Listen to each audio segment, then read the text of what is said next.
behind the scenes, another young celebrity was facing similar, relentless pressure. Selena Gomez. When Justin and Selena went public with their relationship in 2010, it seemed like the perfect match. Both were navigating the treacherous waters of teen stardom, and both understood the pressure of growing up with millions watching. Although people didn't cross the line physically with Selena like they did with Justin, she was still overworked, scrutinized, and exploited in many of the same ways. That shared experience was part of what drew them together. They knew exactly what the other was going through. For a while, they seemed like each other's refuge from the chaos. I am all about really, genuine people, and I feel like she's one of the most genuine people. You know, she just has a good heart, and, I can talk to her about anything. For fans, it was like a real existence Disney movie. Their chemistry was undeniable, and their youth made it feel pure and hopeful, like something that might actually beat the odds. For a moment, it felt like their relationship was destined to last.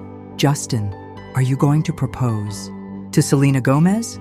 You guys make a really good couple. I see that smile. However, behind this perfect image was a much rockier reality. Between 2010 and 2018, their relationship became a roller coaster of dramatic breakups and passionate reunions, with every twist and turn dissected by millions of obsessed fans. Are they still together? Who's Justin dating now? Has Selena finally moved on? When will they realize they're meant to be?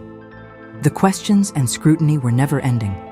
What might have been a normal period of growth and emotional confusion for any young couple was instead broadcast to the world, leaving them little space to process anything privately.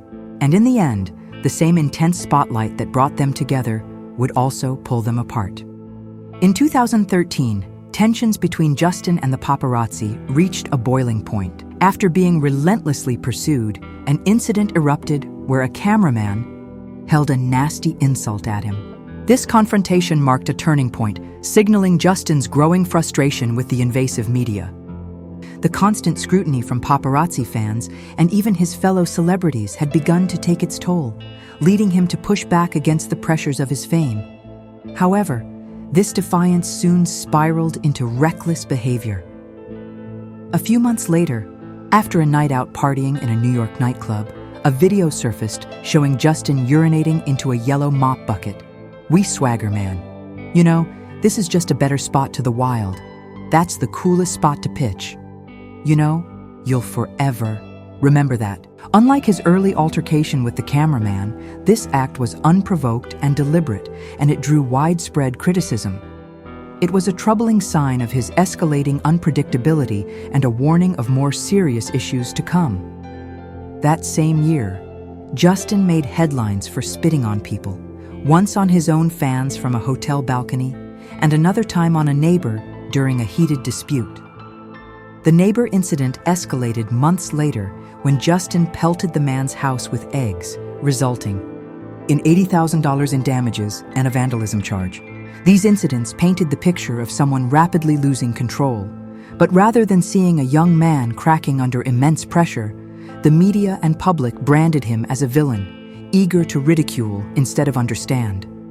And that narrative only gained momentum in early 2014 when things reached a new low. In the early hours of the morning on January 23rd, Justin was arrested in Miami Beach for drag racing a rented yellow Lamborghini. He wasn't alone as he was there racing R&B singer Khalil. Police reported that Justin exhibited signs of intoxication and admitted to consuming alcohol, marijuana, and prescription drugs. When he refused to cooperate with officers, they placed him under arrest, resulting in his infamous mugshot. "Mr. Bieber, you are charged with the following: DUI, alcohol or drugs, resisting without violence, and driving with an expired driver's license." But even after this wake-up call, the spiral didn't stop. Just 2 years later, in 2016, footage surfaced from Justin's birthday party, which was hosted by none other than Shah Dilly Combs, and it revealed a haunting image of him. He was swaying around glossy-eyed and cycling between bursts of giddy energy and spaced-out blankness. It's called He's Bad Boy Now. It's called Don't Ever Play Yourself. Applause. Applause. Welcome to the family. Applause. He was completely out of it, yet the people around him looked fine. From the way he was behaving, it seemed like he was under the influence of a lot more than just alcohol.